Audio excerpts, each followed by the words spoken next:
আসসালামু আলাইকুম রহমতুল্লাহ। আমি অ্যাডভোকেট মাসুদুর রহমান। পুলিশ পদোন্নতি লিখিত পরীক্ষার্থীদের জন্য ভিডিও রেকর্ডিং প্রিমিয়াম কোর্সে আপনাদের স্বাগতম। সাক্ষ্য আইনের তৃতীয় ক্লাসে আজ আমরা আলোচনা করব বার্ডেন অফ প্রুফ অর্থাৎ প্রমাণের দায়ভার নিয়ে। এই অংশটি খুবই গুরুত্বপূর্ণ। এখান থেকে আমি বাছাই করে কিছু প্রশ্ন আলোচনা করব যেগুলো ইতিপূর্বে আপনাদের পরীক্ষাগুলোতে এসেছে এবং আগামী পরীক্ষাতে আসার সমূহ সম্ভাবনা আছে। আমাদের আলোচনার প্রথম প্রশ্ন, প্রমাণের ভার সম্পর্কিত সাধারণ নিয়মাবলী ব্যাখ্যা করো। এটি একটি বড় প্রশ্ন। এখানে জানতে চাওয়া হয়েছে বার্ডেন অফ প্রুফ সংক্রান্ত যে সকল বিধান আছে সবগুলো বিধান সম্পর্কেই জানতে চেয়েছে। বার্ডেন অফ প্রুফ অর্থাৎ প্রমাণের দায়ভার বিষয়ে ধারা 101-এ বলা হয়েছে, যে ব্যক্তি আদালতের কাছে কোনো রায় প্রার্থনা করে কোনো ঘটনার অস্তিত্ব দাবি করে, সেই ঘটনার অস্তিত্ব ওই ব্যক্তিকেই প্রমাণ করতে হবে। এটা যদি আমরা আরো সহজে বলি, মূলত যে পক্ষ মামলা দায়ের করে সেই পক্ষই মামলা প্রমাণ করবে। অর্থাৎ ধারা 101 অনুসারে এটা বলা যায় যে মামলা প্রমাণের সাধারণ দায়ভার প্রসিকিউশনের অথবা প্লেইন্টিফের। অর্থাৎ ফৌজদারি মামলা হলে সেই মামলা প্রমাণের দায়ভার থাকবে হচ্ছে রাষ্ট্রপক্ষের বা অভিযোগকারীর, আর দেওয়ানি মোকদ্দমা হলে সে মামলা প্রমাণের দায়ভার থাকবে বাদীর। আর 102 ধারায় বলা হয়েছে যে কোনো পক্ষই যদি কোনো সাক্ষ্য হাজির না করে অর্থাৎ কোনো সাক্ষ্য উপস্থাপন না করে, সেক্ষেত্রে যে পক্ষ মোকদ্দমায় হেরে যাবে সেই পক্ষকে প্রমাণ করতে হবে। খেয়াল করেন, এই ক্ষেত্রে বলা হয়েছে যে কোনো পক্ষ যদি কোনো সাক্ষ্য হাজির না করে সেই অবস্থায় যে পক্ষ মামলায় হেরে যাবে বলে মনে হচ্ছে সেই পক্ষকেই সেই মামলা প্রমাণ করতে হবে বা সেই ঘটনা প্রমাণ করতে হবে। বিষয়টি কিছুটা জটিল, আমি উদাহরণের মাধ্যমে আপনাদের সহজ করে বুঝিয়ে দিচ্ছি। ক ক্ষয়ের বিরুদ্ধে মামলা দায়ের করলো যে সে বন্ড মূলে টাকা পাবে। কার কাছে? ক্ষয়ের কাছে। খ সেই মামলায় অ্যাপেয়ার হয়ে সে স্বীকার করলো যে হ্যাঁ তাদের মধ্যে একটা বন্ড সম্পাদন হয়েছে, কিন্তু সে দাবি করলো যে এই বন্ডটি তার সাথে প্রতারণামূলকভাবে আপনার সম্পাদন করা হয়েছে এবং তার সাথে প্রতারণা হয়েছে। এখন কোনো পক্ষই যদি কোনো সাক্ষী হাজির না করে এই মামলায় খ হেরে যাবে, কারণ খ বন্ডের বিষয়টি স্বীকার করেছে। এখন প্রতারণা হয়েছে কি হয়নি সেটা তো সাক্ষ্য প্রমাণ দ্বারা আপনার নির্ধারণ করতে হবে।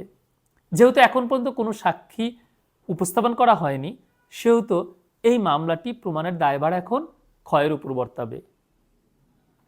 আবার যদি এভাবে আমরা চিন্তা করি যে ক একটি সম্পত্তির দখলে আছে, সেই সম্পত্তির মালিকানা দাবি করে খ একটি মোকদ্দমা দায়ের করল। ক এবং খ কেউ যদি কোনো সাক্ষী উপস্থাপন না করে এই মামলায় খ হেরে যাবে। কেন হেরে যাবে? কারণ হচ্ছে আপনার দখলে আছে কে? ক, অর্থাৎ দখল মালিকানার প্রাথমিক প্রমাণ। যে পক্ষ দখলে নেই সেই পক্ষ যদি আপনার মামলা দায়ের করে তাহলে তাকেই সেটা প্রমাণ করতে হবে।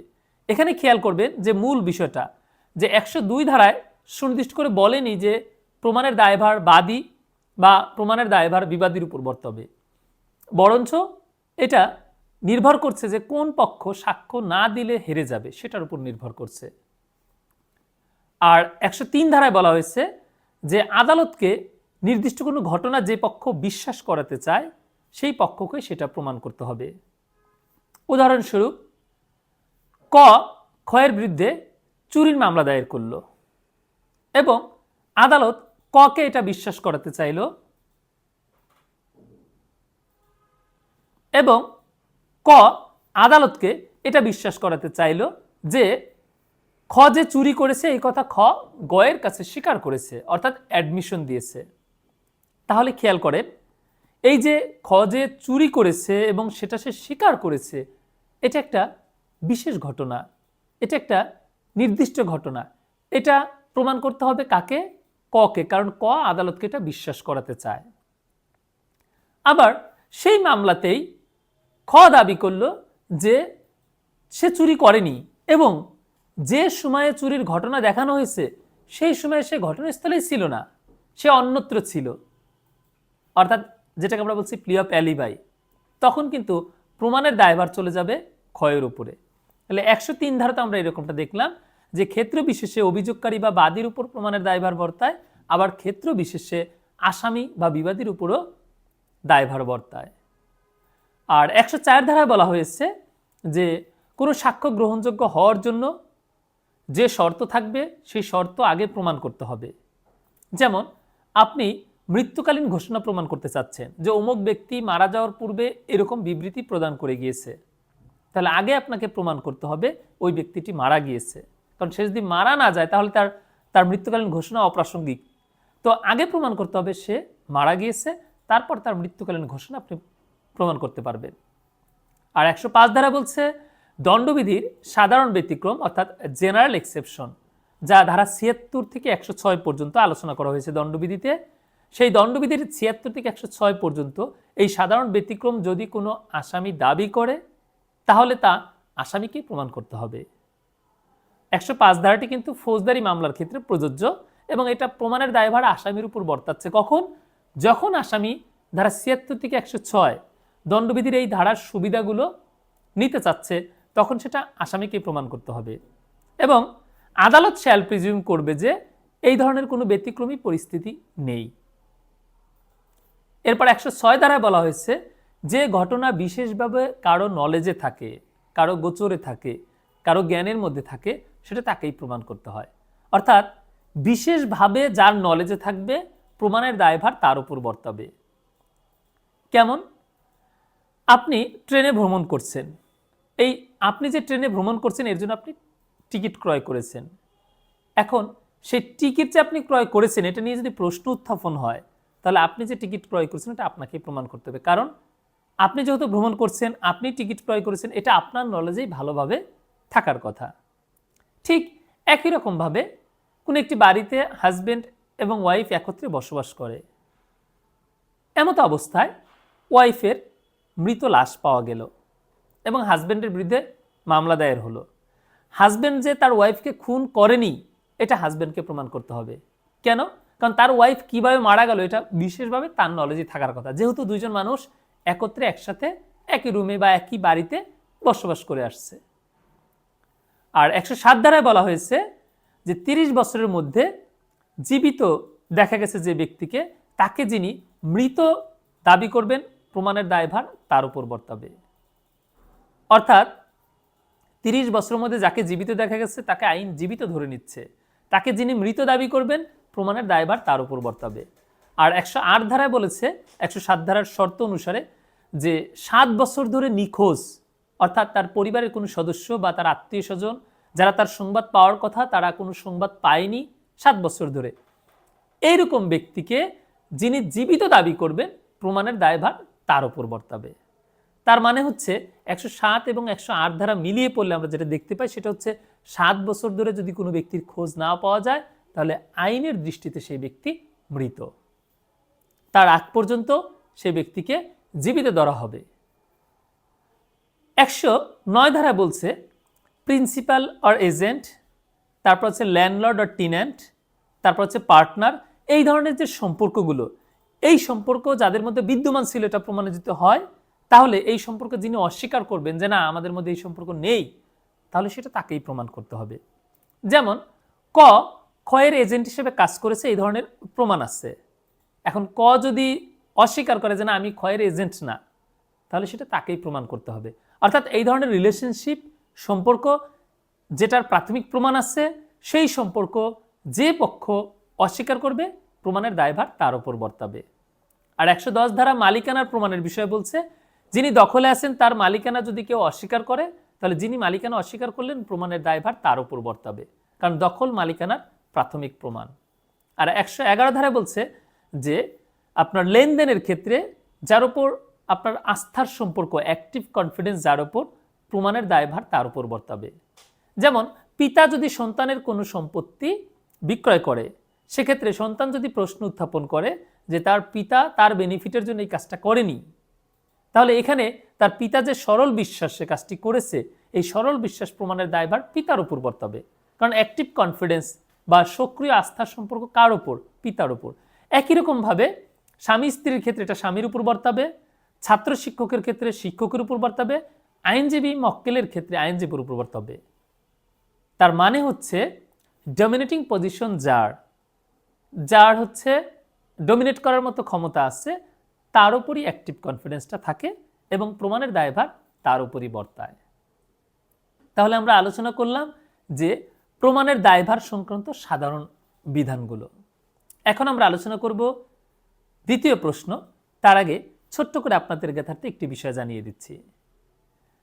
যারা এই পদোন্নতি পরীক্ষা অর্থাৎ পুলিশ পদোন্নতি পরীক্ষায় অংশগ্রহণ করবেন, রিটেন পরীক্ষা যাদের জন্য প্রযোজ্য, তাদের জ্ঞাতার্থে বলছি যে আপনাদের জন্য আমরা ভিডিও রেকর্ডিং প্রিমিয়াম কোর্সের আয়োজন করেছি।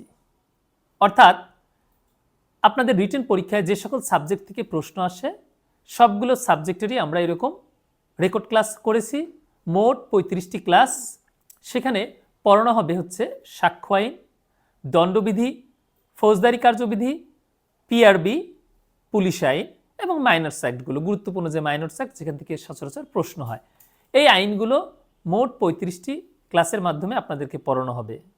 আর সবগুলো ক্লাসই এখন আপনারা যেরকম দেখতে পাচ্ছেন ঠিক একই রকম মানের। অর্থাৎ মেন্টরকে আপনারা ভিডিওতে দেখতে পাবেন, স্ক্রিনে লেখা থাকবে এবং প্রশ্নগুলো চুলচেরা বিশ্লেষণ করে আপনাদের বুঝিয়ে দেওয়া হবে। আর যেহেতু এটা রেকর্ড করা থাকবে, সেহেতু আপনারা চাইলে যখন খুশি তখন, যতবার খুশি ততবার রেকর্ড শুনতে পারবেন। আর যখন আপনি এটা বারবার শুনবেন, একই বিষয় যখন আপনি বারবার শুনবেন, তখন কিন্তু প্রত্যেকটা সাবজেক্টের আপনার প্রস্তুতি কিন্তু ভালোভাবে সম্পন্ন হয়ে যাবে। এক্ষেত্রে আপনাকে কষ্ট করে গুরুত্বপূর্ণ প্রশ্নগুলো বই থেকে বের করা, তারপর হচ্ছে কোন প্রশ্নটা গুরুত্বপূর্ণ কোনটা গুরুত্বপূর্ণ নয়, এই যাচাই বাছাই করা ইত্যাদি ঝামেলা আপনাকে পোহাতে হচ্ছে না।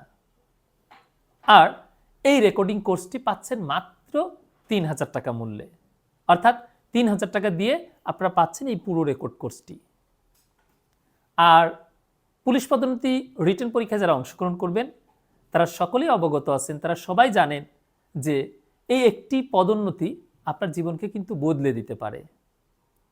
কারণ আপনাদের যে এই আকাঙ্ক্ষা, আপনাদের যে স্বপ্ন, সেই স্বপ্ন পূরণের পথে এই পদোন্নতিটা গুরুত্বপূর্ণ ভূমিকা পালন করে। আর এই জন্য দরকার একটু পড়াশোনা করা। আর সেই পড়াশোনাই সহযোগিতার জন্য আমরা আপনাদের জন্য আয়োজন করেছি এই ভিডিও রেকর্ডিং প্রিমিয়াম কোর্সে। ক্যাপশনে যে মোবাইল নাম্বার আছে সেই নম্বরে যোগাযোগ করে আপনারা ভর্তি হতে পারবেন। আমি আলোচনা করছি সাক্ষ্য আইন। সাক্ষ্য আইনের দ্বিতীয় প্রশ্ন, প্রমাণের দায়িত্ব বলতে কি বুঝেন? এটি কি ফৌজদারি মামলায় সমভাবে প্রযোজ্য? একটি ফৌজদারি মামলায় কোনো আসামি যদি ঘটনাস্থলে অনুপস্থিতির ওজোর অর্থাৎ প্লি অফ অ্যালিবাই তোলে, তাহলে এটি প্রমাণের দায়িত্ব কার? উদাহরণসহ দ্য এভিডেন্স অ্যাক্ট 1872 এর সংশ্লিষ্ট ধারা উল্লেখ করে আলোচনা করুন। প্রথমে আসি আমরা প্রমাণের দায়ভার বলতে কি বুঝি। সাক্ষ্য আইনে প্রমাণের দায়ভারের কোনো সংজ্ঞা প্রদান করা হয়নি, অর্থাৎ বার্ডেন অফ প্রুফ এর কোনো সংজ্ঞা সাক্ষ্য আইনে নেই। কিন্তু সাক্ষ্য আইনের 101 থেকে 111 ধারা পর্যন্ত আলোচনা করে আমরা যেটা বুঝি সেটা হচ্ছে মূলত একটা মামলায় সবচেয়ে গুরুত্বপূর্ণ হচ্ছে প্রমাণ। কারণ আপনি যখন কোনো কিছু দাবি করবেন সেটা আপনাকে প্রমাণ করতে হবে, আর যে পক্ষ যা দাবি করে সেই পক্ষকে সেটা প্রমাণ করতে হয় কিছু ব্যতিক্রম বাদ দিয়ে। তাহলে প্রমাণের দায়ভার মূলত বোঝানো হচ্ছে মামলার গুরুত্বপূর্ণ বিষয় যা আপনাকে প্রমাণ করতে হবে। আপনার উপর লায়াবিলিটি চলে আসবে, আপনাকেই দায়িত্বটি নিতে হবে। আর এটা সচরাচর কি হয়, যিনি দাবি করেন তিনিই প্রমাণ করেন। তাহলে প্রমাণের দায়ভার সংক্রান্ত বিষয় বুঝতে হলে আপনাকে 101 থেকে 111 ধারা সহজভাবে বুঝতে হবে। দ্বিতীয় প্রশ্নের যে যুক্ত অংশ সেটা হচ্ছে ফৌজদারি মামলায় এই প্রমাণের দায়ভার সমভাবে প্রযোজ্য কিনা। অর্থাৎ এখানে যেটা বোঝানো হয়েছে সেটা হচ্ছে দেওয়ানি এবং ফৌজদারি মামলার প্রমাণের দায়ভার এর নীতিটা কি, আমরা এই দুটো বিষয়ে আলোচনা করব। ফৌজদারি মামলায় বিয়ন্ড রিজনেবল ডাউট অর্থাৎ সন্দেহের ঊর্ধ্বে গিয়ে প্রমাণ করতে হয়, আর দেওয়ানি মোকদ্দমায় এই প্রমাণের বিষয়টা থাকে হচ্ছে ব্যালেন্সিং, অর্থাৎ আপনি যদি 50% বেশি অর্থাৎ বেশিরভাগ অংশ যদি আপনি প্রমাণ করতে পারেন আপনার পক্ষে রায় আসবে। কিন্তু ফৌজদারি মামলার ক্ষেত্রে আসামি যে অপরাধ করেছে এটা আপনাকে প্রমাণ করতে হবে একদম সন্দেহের ঊর্ধ্বে, বিন্দু পরিমাণ সন্দেহ থাকবে না। যদি বিন্দু পরিমাণ সন্দেহ থাকে সে বেনিফিট অফ ডাউট অর্থাৎ এই যে সন্দেহের যে অবকাশ সেটার সুযোগটা আসামি পাবে এবং আসামি কিন্তু এই সন্দেহের কারণেই খালাস পেয়ে যেতে পারে। পক্ষান্তরে সিভিল মামলা আপনি পুরোপুরি প্রমাণ করতে পারেননি কিন্তু আপনি বেশিরভাগ অংশে প্রমাণ করেছেন, আদালত আপনার পক্ষে রায় দিবে। তার মানে হচ্ছে ফৌজদারি মামলায় যে প্রমাণের নীতি সেটা দেওয়ানি মামলার মতো না। ফৌজদারি মামলায় এটা সমানভাবে প্রযোজ্য হয় না দেওয়ানি মামলার যে নীতিটা, বরঞ্চ ফৌজদারি মামলার নীতিটা আলাদা এবং যৌক্তিক সন্দেহের ঊর্ধ্বে বা বিয়ন্ড রিজনেবল ডাউট যেটাকে আমরা বলছি যে বিন্দু পরিমাণ সন্দেহ থাকবে না, এটা ফৌজদারি মামলা বিচারের একটা গুরুত্বপূর্ণ নীতি।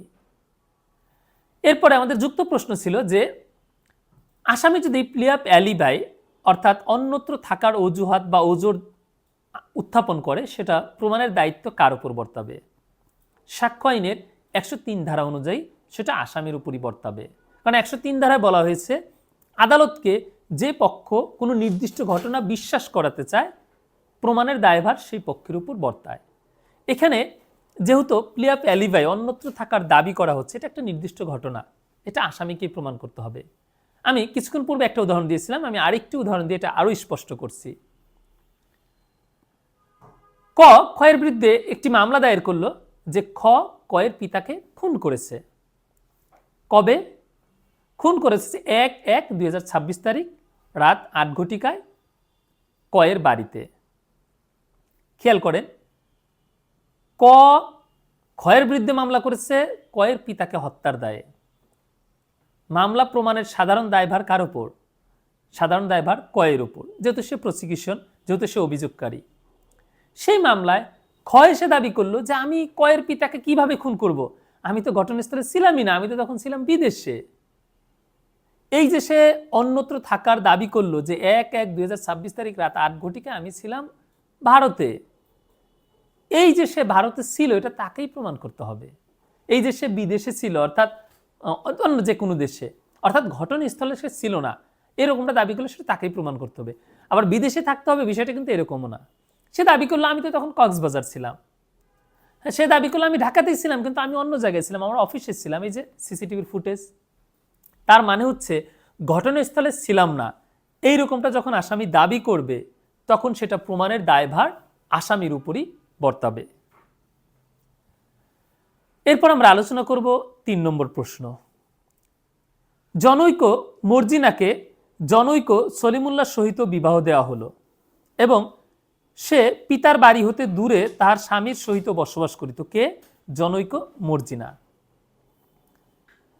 দম্পতি ছিল নিঃসন্তান, অর্থাৎ মর্জিনা ও সলিমুল্লাহর সংসারে কোনো সন্তান ছিল না। বিবাহের 3 বছর পর দম্পতির বাসগৃহের ছাদের সহিত ঝুলন্ত অবস্থায় মর্জিনার লাশ পাওয়া যায়। ওই বাড়িতে সলিমুল্লাহর পিতামাতা ও ছোট ভাই থাকত। খেয়াল করবেন, সলিমুল্লাহর বিরুদ্ধে যৌতুকের দাবি না মিটানোর কারণে স্ত্রী হত্যার অভিযোগ আনা হয়। সলিমুল্লাহ আত্মপক্ষ সমর্থনে জানায় যে সে ঘটনার দিন বাড়িতে ছিল না এবং তার স্ত্রী আত্মহত্যা করেছে। সলিমুল্লাহর উপর কি প্রমাণের ভার ন্যস্ত? যদি হয় তাহলে সাক্ষ্য আইনের কোন ধারা মতে? একটি প্রবলেমেটিক প্রশ্ন এবং প্রশ্নটি কিন্তু খুবই গুরুত্বপূর্ণ। খেয়াল করবেন, এখানে হাজব্যান্ড ওয়াইফ এর একটা সম্পর্কের বিষয় আছে এবং হাজব্যান্ড ওয়াইফ কিলিং কেসের বিষয়টা কিন্তু আমি কিছুক্ষণ পূর্বেই আলোচনা করেছি 106 ধারাতে। হাজব্যান্ড ওয়াইফ কিলিং কেসের ক্ষেত্রে আমরা সচরাচর জানি কি যে বিশেষভাবে যার নলেজে থাকবে সেটা তাকেই প্রমাণ করতে হবে। হাজব্যান্ড ওয়াইফ একত্রে থাকার ফলে যদি এরকম হয় যে ওয়াইফ খুন হয় তাহলে হাজব্যান্ডকে প্রমাণ করতে হবে যে সে খুন করেনি। আবার যদি হাজব্যান্ড খুন হয় তাহলে ওয়াইফ প্রমাণ করবে যে সে খুন করেনি। অর্থাৎ এখানে বার্ডেন অফ প্রুফ আসামির উপর বর্তাচ্ছে। সাধারণত বার্ডেন অফ প্রুফ কার? প্রসিকিউশনের। আমি উদাহরণ দিচ্ছি, এই যে জনৈক মর্জিনার আপনার হচ্ছে আত্মীয় কেউ একজন মামলা দায়ের করলো মর্জিনার স্বামীর বিরুদ্ধে। এখন এই যে সলিমুল্লাহর বিরুদ্ধে যে মামলাটি হলো এই মামলা প্রমাণের দায়ভার কার? অর্থাৎ সলিমুল্লাহ যে তার স্ত্রীকে খুন করেছে, মর্জিনাকে খুন করেছে, এটা প্রমাণের দায়ভার যে পক্ষ মামলা দায়ের করেছে সেই পক্ষের। কিন্তু 106 ধারা বলছে যে এই ঘটনা বিশেষভাবে যেহেতু সলিমুল্লাহর নলেজে থাকার কথা, সেহেতু সলিমুল্লাহ যে তার স্ত্রীকে খুন করেনি এটা তাকেই প্রমাণ করতে হবে। আবার আমরা এই ঘটনায় দেখতে পাই কি, আমরা দেখতে পাই যে সলিমুল্লাহ দাবি করেছে সে ঘটনাস্থলে ছিল না এবং তার স্ত্রী আত্মহত্যা করেছে। এই যে সলিমুল্লাহ যে ঘটনাস্থলে ছিল না, অর্থাৎ ওই রাতে বা ওই দিনে সে তার স্ত্রীর সাথে ছিল না, এটা তাকেই প্রমাণ করতে হবে। কোন ধারা অনুযায়ী? 103 ধারা অনুযায়ী। তাহলে এই প্রবলেমটিকে প্রশ্নের উত্তর আমরা দেখতে পাচ্ছি দুটো ধারা এখানে যুক্ত আছে, একটা হচ্ছে 106 ধারা আর একটা হচ্ছে 103 ধারা। কারণ 106 ধারায় বলছে যে বিশেষভাবে যে ঘটনা কারো নলেজে থাকে প্রমাণের দায়ভার তার উপর বর্তায়। আবার সলিমুল্লাহ সেখানে 103 ধারার আলোকে বলেছে যে সে ঘটনাস্থলেই ছিল না, অর্থাৎ তার স্ত্রীর সাথে সে ছিলই না, সুতরাং সেটা তাকেই প্রমাণ করতে হবে। এই দুই ধারা অনুযায়ী বার্ডেন অফ প্রুফ, প্রমাণের দায়ভার সলিমুল্লাহর উপর বর্তাবে। এরপর আমরা আলোচনা করব 4 নম্বর প্রশ্ন। ছিকে হত্যার দায়ে বি অভিযুক্ত হয়। বি দাবি করে মানসিক অপ্রকৃতিস্থতার কারণে সে তার কৃতকার্যের প্রকৃতি সম্পর্কে জ্ঞাত ছিল না।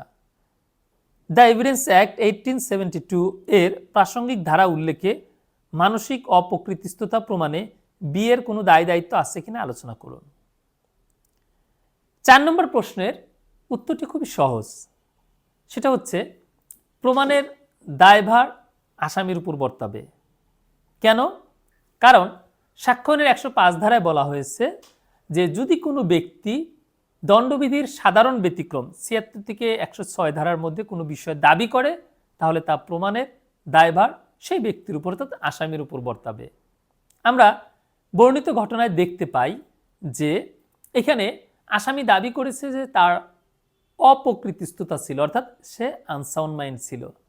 আর দণ্ডবিধির 84 ধারা অনুযায়ী কোনো উন্মাদ ব্যক্তির কাজ অপরাধ বলে গণ্য হবে না যদি সে তার কাজের প্রকৃতি ও ফলাফল বুঝতে না পারে। এই যে সে তার কাজের প্রকৃতি ও ফলাফল বুঝতে পারে না, এই বিষয়টা কিন্তু প্রমাণের দায়ভার তার উপরই বর্তাবে। অর্থাৎ আমি দাবি করছি যে আমি তখন উন্মাদ ছিলাম, আমি মানসিক বিকারগ্রস্ত ছিলাম, আমি অপ্রকৃতিস্থতায় ভুগছিলাম, এটা আমাকেই প্রমাণ করতে হবে। তার মানে হচ্ছে বার্ডেন অফ প্রুফ আসামির উপর বর্তাবে সাক্ষ্য আইনের 105 ধারা অনুযায়ী। এবং এখানে সুস্পষ্ট করে বলা হয়েছে যে আদালত শ্যাল প্রিজিউম করবে যে এই ধরনের কোনো ব্যতিক্রমী পরিস্থিতি নেই। তার মানে জেনারেল এক্সেপশনের মতো কোনো পরিস্থিতি নেই বলে আদালত শ্যাল প্রিজিউম করবে, আর আসামিকে এটা প্রমাণ করতে হবে যে এই ধরনের পরিস্থিতি ছিল বা সে সাধারণ ব্যতিক্রমের সুবিধা ভোগ করতে পারবে। তাহলে বর্ণিত ঘটনায় আমরা যে উত্তরটা পাই সেটা হচ্ছে এই যে অপ্রকৃতিস্থতা দাবি করলো, কে দাবি করলো? বি। তাহলে এটা প্রমাণ করতে হবে বি কে, বার্ডেন অফ প্রুফ বি এর উপর বর্তাবে। আমরা আলোচনা করছি সাক্ষ্য আইন। সাক্ষ্য আইনের আমরা আজ বার্ডেন অফ প্রুফ এই বিষয়টি আলোচনা করছি এবং এখান থেকে বিগত সালে যে সকল প্রশ্ন এসেছে এবং আগামী পরীক্ষায় যে সকল প্রশ্ন অনেক গুরুত্বপূর্ণ আমি কিন্তু সেগুলোই আলোচনা করছি। যারা পুলিশ পদোন্নতি লিখিত পরীক্ষায় অংশগ্রহণ করবেন তাদের জন্য আমরা আয়োজন করেছি ভিডিও রেকর্ডিং প্রিমিয়াম কোর্স। তারই নমুনা স্বরূপ আপনারা দেখতে পাচ্ছেন আজকের ক্লাসটি। আমরা সবগুলো ক্লাস এই একই রকমভাবে এই একই মানের নিয়ে থাকব। আপনারা অনেকে হয়তো ভাববেন যে না এটা একটা ভালো ক্লাস দেখানো হচ্ছে আর বাকিগুলো সব জুম রেকর্ডের ক্লাস, এরকমটা ভাবতে পারেন, কিন্তু এটা ভুল। আমাদের প্রত্যেকটা ক্লাস হবে এরকম মাস্টার ক্লাস, অর্থাৎ মোট 35টি ক্লাস নেওয়া হবে আপনাদের জন্য। এই যে যে সাবজেক্টগুলো আপনাদের সাক্ষ্য আইন, দণ্ডবিধি, ফৌজদারি কার্যবিধি, তারপর হচ্ছে পুলিশ আইন, পিআরবি এবং মাইনরস অ্যাক্ট, এই সবগুলো সাবজেক্টের মোট 35টি ক্লাস হবে এবং 35টি ক্লাস হবে একই রকম মানের। মেন্টরকে দেখতে পারবেন যেমনটা আমাকে দেখতে পাচ্ছেন, একই রকমভাবে স্ক্রিনে লেখা উঠবে, অর্থাৎ প্রশ্ন দেখানো হবে, উত্তরের কি পয়েন্টগুলো দেখতে পারবেন এবং এগুলো সব রেকর্ড করা থাকবে। আর ভিডিও কোয়ালিটিও কিন্তু এই একই রকম থাকবে। তো সুতরাং আপনারা এই মাস্টার ক্লাসগুলো পাচ্ছেন, এই প্রিমিয়াম ক্লাসগুলো পাচ্ছেন মাত্র 3000 টাকা দিয়ে। যেহেতু আপনারা অনেক ব্যস্ত থাকেন, আপনাদের ক্লাস করার সময় হয়ে ওঠে না, এজন্য আপনাদের জন্য আমরা এটার আয়োজন করেছি যে রেকর্ড করা থাকবে ক্লাসগুলো এবং আপনাদের জন্য যা গুরুত্বপূর্ণ অর্থাৎ সাজেশন ভিত্তিক যে পড়াশোনা সেটাই কিন্তু আমরা এই রেকর্ড ক্লাসে রেখেছি। তো আপনি যদি বারবার এই রেকর্ড ক্লাসগুলো শুনতে থাকেন তখন কিন্তু এই বিষয়গুলো আপনি সহজেই বুঝবেন এবং সহজেই আত্মস্থ করতে পারবেন। যারা ভর্তি হতে ইচ্ছুক, ক্যাপশনে যে মোবাইল নাম্বার দেওয়া আছে সেই নম্বরে যোগাযোগ করে ভর্তি হতে পারবেন। কোর্স ফি মাত্র ৩,০০০ টাকা। আমি আলোচনা করছি সাক্ষ্য আইন। আমার সাক্ষ্য আইনের আলোচনার পঞ্চম প্রশ্ন, ফৌজদারি মামলায় প্রমাণের ক্ষেত্রে কোন নীতি অনুসরণ করা হয়? আমি কিছুটা আগে আলোচনা করেছি, আবারও সংক্ষিপ্তভাবে বলছি। ফৌজদারি মামলায় প্রমাণের নীতি অনুসরণ করা হচ্ছে বিয়ন্ড রিজনেবল ডাউট, যৌক্তিক কোনো সন্দেহের ঊর্ধ্বে, অর্থাৎ কোনো ধরনের কোনো সন্দেহ থাকবে না এরকমভাবে প্রমাণ করতে হয়। যা বলতে পারি যে শতভাগ প্রমাণ করতে হবে। যখন কোনো পক্ষ কোনো মোকদ্দমা দায়ের করবে, কোনো মামলা দায়ের করবে, সেই মামলার বিষয়টা তাকে শতভাগ প্রমাণ করতে হবে। আপনি যখন দাবি করবেন যে অমুক ব্যক্তি আপনার বাসায় চুরি করেছে, তাহলে সেই ব্যক্তি যে চুরি করেছে এটা কোনো সন্দেহ ছাড়াই আপনাকে প্রমাণ করতে হবে। যদি বিন্দু পরিমাণ সন্দেহ তৈরি করতে পারে আসামি পক্ষ, তাহলে কিন্তু এই বেনিফিট অফ ডাউট এটার সুবিধা নিয়ে আসামি কিন্তু খালাস পেয়ে যাবে। তাহলে ফৌজদারি মামলায় আপনাকে প্রমাণ করতে হবে শতভাগ এবং কোনো ধরনের কোনো সন্দেহ ব্যতীত, বিয়ন্ড রিজনেবল ডাউট আপনাকে প্রমাণ করতে হবে। এরপর আমরা আলোচনা করব ৬ নম্বর প্রশ্ন। ৬ নম্বর প্রশ্নটি হচ্ছে, প্রমাণের দায়ভার কি পরিবর্তন হয়? প্রাসঙ্গিক ধারা উল্লেখপূর্বক উত্তর দিন। বার্ডেন অফ প্রুফ শিফট হওয়ার বিষয়টি আমরা আলোচনা করব। প্রমাণের দায়ভার পরিবর্তন হয়। সাক্ষ্য আইনের ১০২ ধারায় স্পষ্টত বলা হয়েছে যে যদি কোনো সাক্ষী উপস্থাপন করা না হয় তাহলে যে পক্ষ মামলায় হেরে যাবে প্রমাণের দায়ভার সেই পক্ষের উপর বর্তাবে।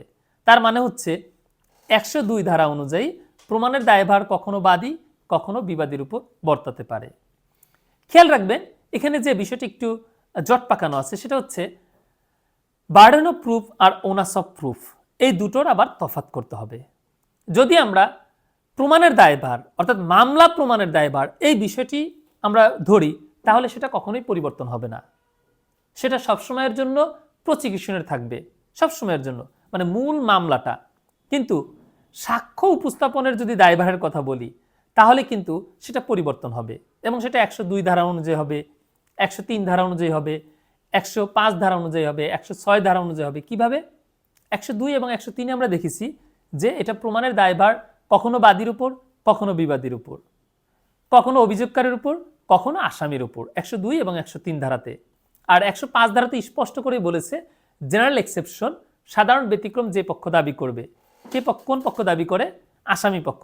তাহলে সেটা প্রমাণের দায়ভার প্রসিকিউশন থেকে চলে গেল কার উপর? আসামির উপর।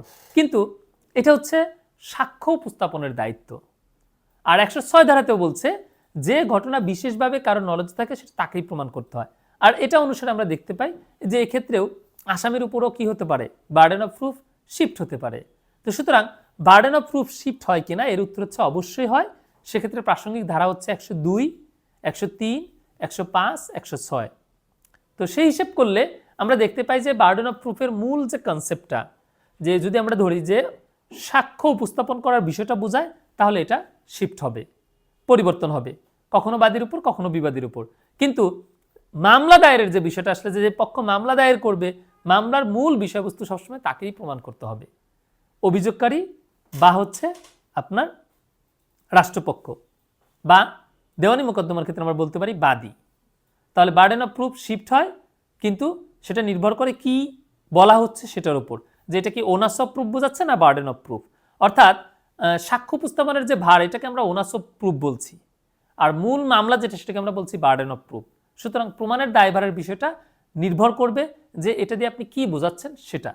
তো নর্মালি আমরা যদি এরকম বাংলা প্রশ্ন আসে যে বার্ডেন অফ প্রুফ বা প্রমাণের দায়ভার শিফট হয় কিনা, আপনারা অ্যান্সার করবেন যে হ্যাঁ বার্ডেন অফ প্রুফ শিফট হয়, অর্থাৎ পরিবর্তন হয়। এরপর আমরা আলোচনা করব ৭ নম্বর প্রশ্ন। এ চুরির দায়ে বি কে অভিযুক্ত করে মামলা দায়ের করে। এ আদালতকে বিশ্বাস করাতে চায় যে বি চুরির কথা সি এর নিকট স্বীকার করেছে। বি আদালতকে বিশ্বাস করাতে চায় যে সংশ্লিষ্ট সময়ে সে অন্যত্র ছিল। এক্ষেত্রে প্রমাণের দায়ভার ব্যাখ্যা করুন। সাক্ষ্য আইনের ১০৩ ধারা অনুযায়ী প্রমাণের দায়ভার দুইজনের উপরে প্রযোজ্য দুইটা ক্ষেত্রে।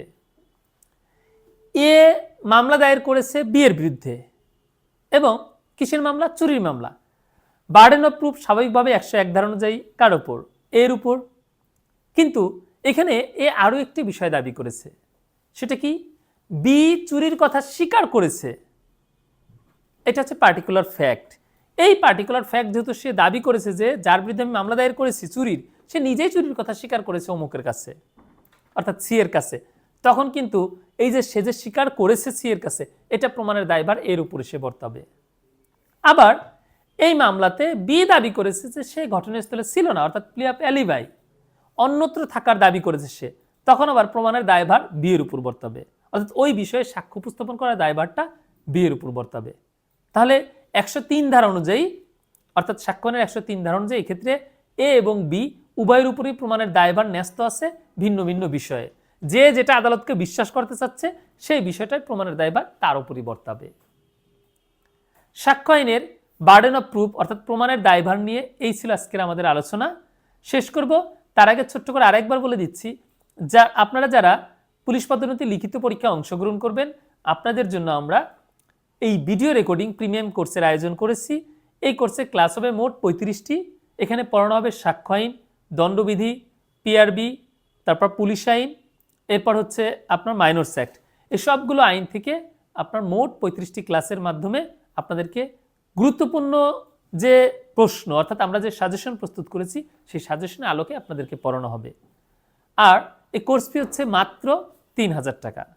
যারা ভর্তি হতে ইচ্ছুক, ক্যাপশনে যে মোবাইল নাম্বার আছে সেই নম্বরে যোগাযোগ করে ভর্তি হতে পারবেন। আজ এই পর্যন্তই। ভালো থাকবেন সবাই। আল্লাহ হাফেজ।